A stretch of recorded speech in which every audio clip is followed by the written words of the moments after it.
আগামী 22 তারিখ রাম মন্দির উদ্বোধন।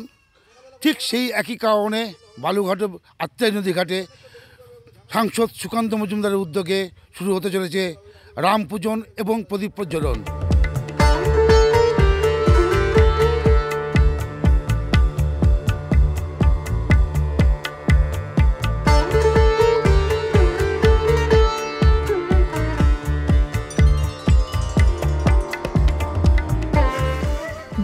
জানুয়ারি সন্ধ্যায় আত্রাই নদীর তীরে 1 লক্ষ প্রদীপ জ্বালানোর পাশাপাশি চলবে সন্ধ্যা আরতি। 22 জন পুরোহিত আত্রাই নদীতে সন্ধ্যা আরতি করবেন। রাম মন্দির উদ্বোধন উপলক্ষে 22 জানুয়ারি বালুরঘাটের আত্রাই নদীর সদরঘাটে 1 লক্ষ প্রদীপ জ্বালানোর প্রস্তুতি ইতিমধ্যেই শুরু করেছে দক্ষিণ দিনাজপুর জেলা বিজেপি। বালুরঘাট শহরের বিভিন্ন প্রান্তের কুমোরবাড়ি থেকে প্রদীপ সংগ্রহের পাশাপাশি জেলা এবং জেলার বাইরে বিভিন্ন স্থান থেকে প্রদীপ সংগ্রহের কাজ চলছে। এই অকাল দীপাবলির কারণে খুশি কুমোরপাড়ার শিল্পীরা। বালুরঘাটের এক মৃৎশিল্পী জানান, রাম মন্দির উদ্বোধন উপলক্ষে কুমোরবাড়ির পালেরা যে পরিমাণ প্রদীপ বিক্রি করেছে, কালী পুজোর সময়ও সেই পরিমাণ প্রদীপ বিক্রি হয়নি। স্বাভাবিকভাবেই এই অকাল দীপাবলিতে খুশি তারা। এখন কালী পূজার সময় অত বিক্রি হয় না, এখন ঝুরুর ঝাঁজ বিয়ে বাড়িতে হ্যান ত্যান এইসব বেচা কিনে 12 মাসে বিক্রি আছে।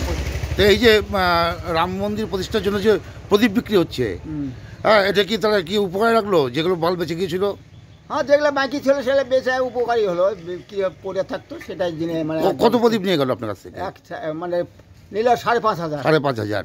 তো এই যে এই সময় অসময়ে প্রদীপ বিক্রি হচ্ছে, এটা তো কি খুশি আপনারা? হ্যাঁ তাতে আমরা খুশি, আসলে মাল ছেল হয়ে গেল, এই জন্য খুশি আমরা।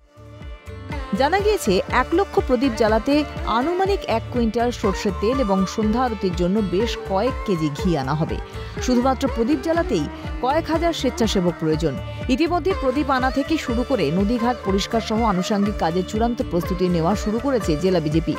বিজেপির দক্ষিণ দিনাজপুর জেলা সম্পাদক বাপি সরকার জানান, বালুরঘাটে সাংসদ তথা বিজেপি রাজ্য সভাপতি সুকান্ত মজুমদারের উদ্যোগে আগামী 22 জানুয়ারি রাম মন্দির উদ্বোধনের দিন সন্ধ্যায় বালুরঘাট আত্রাই নদী তীরে 1 লক্ষ প্রদীপ প্রজ্বলন করা হবে। এছাড়া সারাদিন ব্যাপী বিভিন্ন মন্দিরে পূজা অর্চনা চলবে। আগামী 22 জানুয়ারি আর রাম জন্মভূমি, সেখানে রামের মন্দিরের যে উদ্ঘাটন এবং রামলার মূর্তি স্থাপনের যে কার্যক্রম আছে, সেই কার্যক্রমকে আর প্রতিটি মানুষের দরজায় দরজায় পৌঁছে দেওয়ার জন্য বিভিন্ন গ্রামেগঞ্জে তো হচ্ছেই, তার সঙ্গে সঙ্গে আমাদের বালুরঘাটের আত্রাই নদীর তীরে সদরঘাট, সেখানে আমাদের সম্মানীয় সাংসদ আর তার ব্যবস্থাপনায় 1 লক্ষ প্রদীপ প্রজ্বলন করা হবে। এক কথায় চূড়ান্ত একটা প্রস্তুতি নিতে চলেছে দক্ষিণ দিনাজপুর জেলা বিজেপি। দক্ষিণ দিনাজপুর থেকে শঙ্কর রায়, ক্যালকাটা নিউজ।